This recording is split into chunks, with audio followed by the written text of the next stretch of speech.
मी तर अतिशय सामान्य व्यक्ती आहे, पण मला सगळ्यात मोठी माझी संपत्ती काही असेल तर माझ्या मित्रमंडळींनी, परिवारांनी आणि समाजातल्या सर्व घटकांनी आणि दूरदूरच्या जनतेने माझ्याबद्दल जे शुभेच्छा आणि आशीर्वाद दिले ही माझ्या आयुष्यातली पुंजी आहे.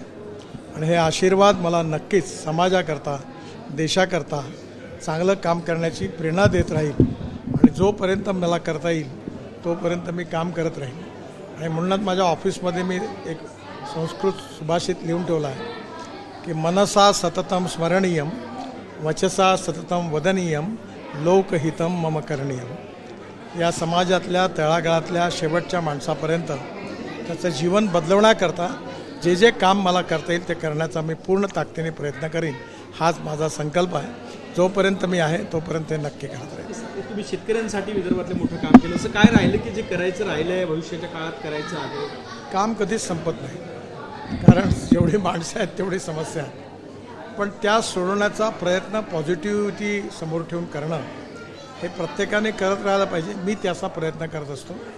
आता मी साड्या तयार करण्यापासून, चिंध्याच्या गालिच्यांपासून, ऑर्गॅनिक फार्मिंगपासून, सांस्कृतिक महोत्सव, क्रीडा महोत्सव, ॲडव्हान्टेज विदर्भ, ॲग्रोव्हिजन, ज्येष्ठ नागरिक, आता वेगवेगळ्या क्षेत्रात काम करायचा प्रयत्न करतो. आणि लवकरच आता आमच्या सगळ्या संस्थांच्या मोठी 7 मजली इमारत होणार आहे आणि तिथे संगीत, नृत्य, नाटक या कलाकारांना निःशुल्क सगळ्या प्रकारची सोय उपलब्ध होणार आहे.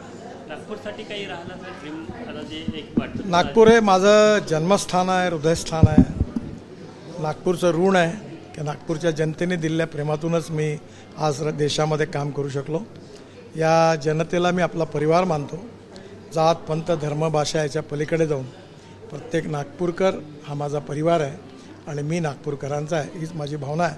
मला बरंच काही करायचं आहे आणि जेवढं जमेल तेवढं करण्याचा मी जरूर प्रयत्न करेन. सर, मोठं इलेक्ट्रिक मार्केट देशात डेव्हलप होतं, कशा प्रकारे बघता? काय अपेक्षा आहे तुम्हाला पुढील काळामध्ये या मार्केट? पुढील काळामध्ये आपल्या देशामध्ये प्रधानमंत्र्यांचं स्वप्न आहे की आत्मनिर्भर भारत झाला पाहिजे, $5 ट्रिलियन इकॉनॉमी झाली पाहिजे, विश्वगुरू झाला पाहिजे. आणि खऱ्या अर्थाने आपल्या देशात ते पोटेन्शियल आहे आणि नजीकच्या काळात ते स्वप्न नक्की पूर्ण होईल असं मला वाटतं. Thank you sir. नमस्कार. आपल्याकडे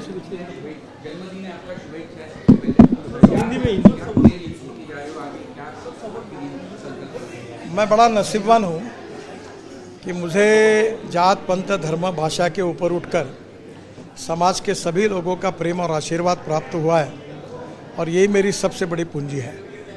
वो जनता के प्रति ईमान रखते हुए मेरे जीवन में समाज के लिए और देश के लिए जितना ज़्यादा काम मैं कर सकूँगा उतना काम करने की मैं कोशिश करूँगा. यही मेरा संकल्प है, यही मेरी इच्छा है, यही मेरी आशा है, आकांक्षा है और महत्वाकांक्षा है. मैं इसके लिए काम करने की कोशिश करूँगा.